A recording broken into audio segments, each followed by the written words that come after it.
That doggedness has got the Prior's story known across Spain. There have been protest marches to support them and others with illegal homes. And in January, the Spanish Prime Minister was faced with this. No specific action has been taken to defend the people who are suffering prejudice. The problem my constituents face goes from the dramatic situation of Mr. Len and Helen Prior. He'd come to Brussels to take up Spain's presidency of the European Union. He probably wasn't expecting this attack on how people with illegal homes are being treated. As a national of Spain, I am ashamed to see what's going on in my country. And I have big concern for the future of the Spanish tourism business. The speech was made by Marta Andreasen. She's Spanish but represents the southeast of England in the European Parliament. I think that I caught the Spanish Prime Minister by surprise, because the tendency in this Parliament is always to say the good things and never to say the bad things. In a conspiracy between government people who authorize the construction in those places, lawyers, all the people involved, they are now having the threat of having their houses demolished, which is awful. The Spanish Prime Minister told Marta that illegal houses are an issue for the local governments, so I'm on my way to meet one. The Junta de Andalucia covers Cantoria, where George and Judy live. So we invited them along to see what the planning minister had to say. We've been promised things and we've been promised, but nothing at the moment is coming from it. And we would like to know, when is it an end in sight? But the Junta didn't want George and Judy at the interview. They said the Morrises could make an appointment to see them another time. I'll be showing them a recording of what's said afterwards. This seems to be a huge problem in Spain, people buying homes in good faith, yet they turn out to be illegal.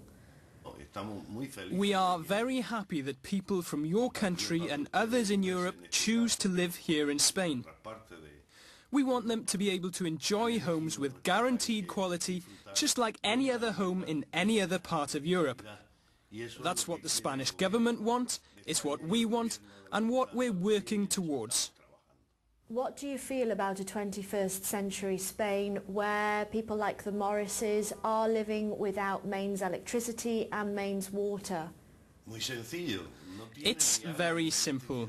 They don't have water or electricity because they bought or built a house where it shouldn't have been, in the middle of nowhere, where those kind of services don't reach.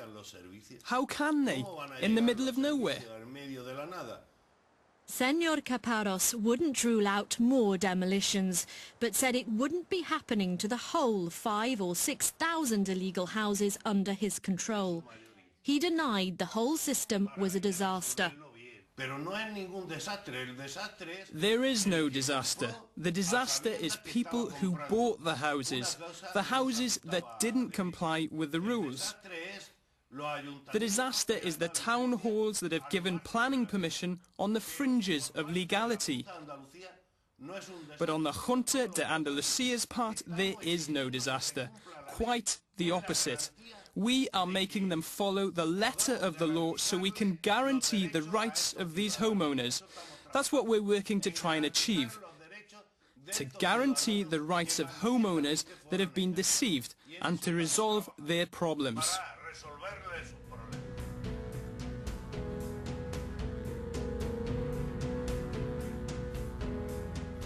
Disappointed because he wouldn't see us, because if he could see the look on our faces and if he could feel what we feel inside, then I think he'd do more than he's doing now. What we can see of it, we haven't got a life at the moment. We're in limbo. He's either getting misinformed or he just doesn't want to know. He's going to do what he wants to do anyway and ignore the likes of us.